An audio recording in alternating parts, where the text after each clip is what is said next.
Pilih aplikasi PEB, lalu kemudian masukkan password dengan PEB. Pilih file, kemudian new, klik open, kemudian klik tombol baru sebelah kiri, lalu kemudian memasukkan kantor pabean sesuai dengan dokumen yang sudah diterapkan, yaitu kantor Tanjung Emas, kantor DJBC Tanjung Emas.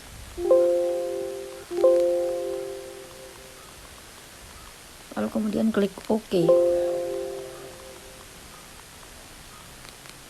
Sama untuk poin kedua, mengisi dengan hal yang sama dengan kode 06001. Jenis barang ekspor menggunakan ekspor biasa. Kategori ekspor yaitu umum. Cara perdagangan yaitu lainnya. Cara pembayaran lainnya karena kita menggunakan sistem transfer. Uraian pembayaran diisi transfer. Disimpan lalu keluar. Kemudian NPWP 15 digit boleh, 10 ataupun 12 diisi.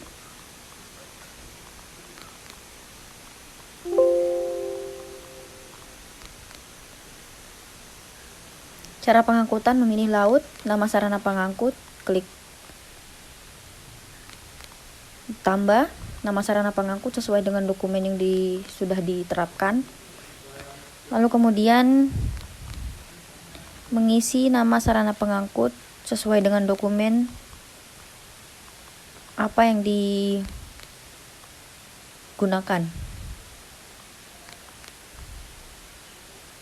Contohnya hijau samudra, bendera kapal Singapura, nomor pengangkut sesuai dengan dokumen 28, kemudian klik simpan lalu keluar. Kemudian F1 untuk mencari nama sarana pengangkut yang sudah disimpan tadi. Ketik Singapura. Ketika tidak ada, maka nama kapal yang dibutuhkan. Ketik hijau samudra sesuai dengan yang diklik tadi. Oke, lalu kemudian benderanya yaitu bendera Singapura, nomor pengangkutnya sama 28. Tanggal perkiraan ekspor 1 minggu setelah dokumen ini dibuat, atau sekitar tanggal 8 bulan 12 2022.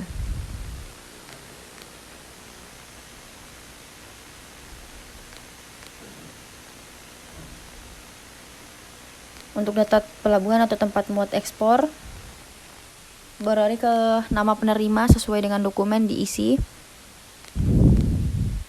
Alamat, negara diisi sesuai dokumen yang tertera.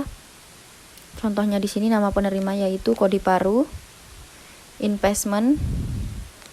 Kemudian alamatnya terdapat di Mel Maldives dengan negara Maldives.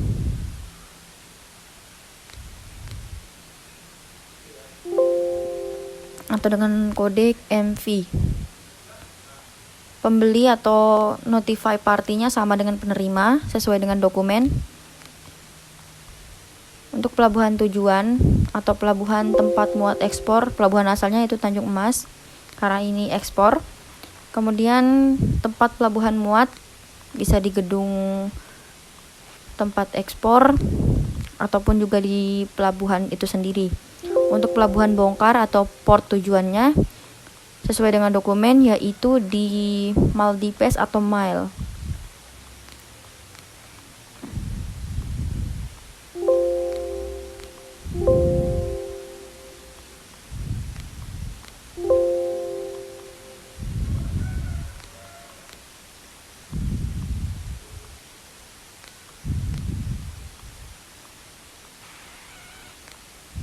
Pelabuhan tujuan juga sama, diisi mail, dan negara tujuan juga diisi dengan sama, yaitu MV, Maldives.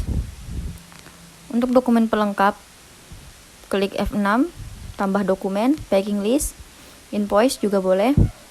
Isi nomor dan tanggal dokumen yang telah digunakan. Untuk informasi sebelumnya, dokumen ini harus terbit sebelum 3 hari pengisian PIB ataupun PEB.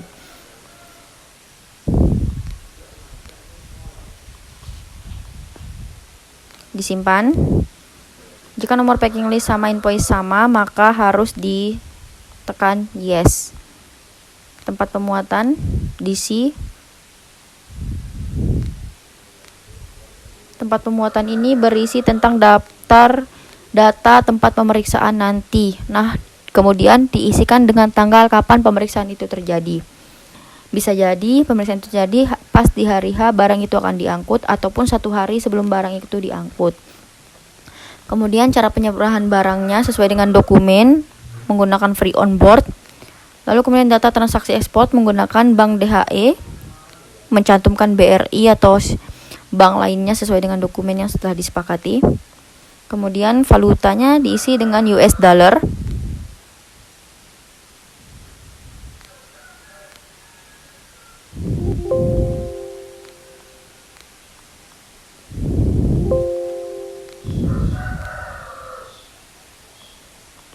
Nilai ekspor dari dokumen tersebut, nilai keseluruhan barang diisi.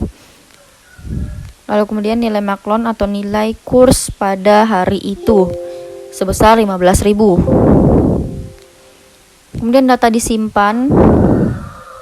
Bisa juga dilanjutkan dengan penambahan data kontainer atau pengangkut. Wadah pengangkutnya, nomor kontainer diisi dengan cara menambahkan dulu seal-nya dan juga nomor kontainer. Kemudian size-nya berapa, cara pengangkutannya, dan tipe barangnya. Lalu klik simpan.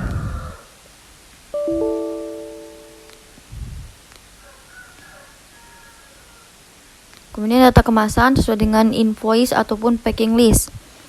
Jumlah kemasan yang diangkut oleh kapal tersebut yang akan diekspor, jumlahnya, keseluruhan jumlah harus diatur, ditambahkan ada berjumlah berapa, kemudian jenis packingannya menggunakan apa, merek bisa tidak diisi. Lalu kemudian mengisi bruto dan neto. Karena ini komoditinya non migas, brutonya sesuai dengan dokumen di packing list ataupun invoice, dan netonya sama sesuai dengan packing list dan invoice. For your information, bahwa neto tidak boleh lebih besar dari bruto. Lalu kemudian jenis barang yang akan dimasukkan ke dalam detail barang atau menggunakan F9 ataupun F4 tergantung komputer masing-masing, itu harus disimpan terlebih dahulu baru masuk ke dalam halaman baru dengan mengisi kode HS,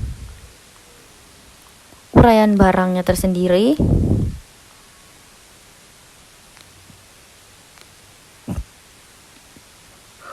harga FOB satu barang berjumlah berapa, itu diisi.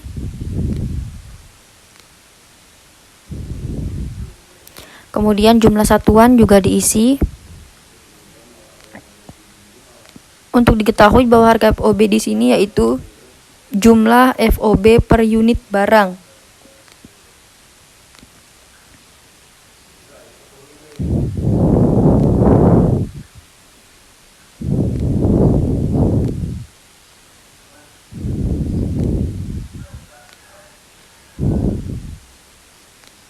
Kemasan juga sama, diisi sesuai dengan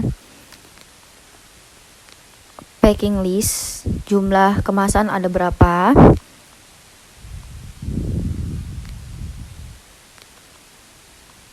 jenis, kemudian neto, volume, negara asal, dan daerah asal barang. Contohnya dari Indonesia sendiri menggunakan Semarang.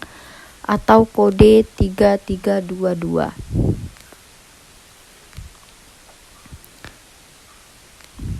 Setelah itu sama, langkah yang kedua mengisi dengan formulir baru untuk barang kedua, mengisi HS, kemudian uraian barang, kemudian jumlah kemasan, jenis, neto, volume, negara asal, daerah asal barang, harga FOB per barang, dan juga jumlah satuan per barang. Lalu kemudian disimpan, kembali ke halaman utama. Setelah kembali ke halaman utama, maka pernyataan PPJK harus diisi dengan benar.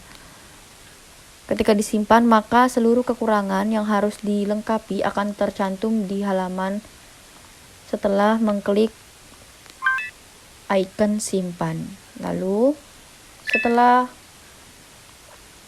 status dokumen menjadi ready, maka ada tombol yang dinamakan tombol komunikasi atau COM, tapi sebelum itu kita harus membuat edifect di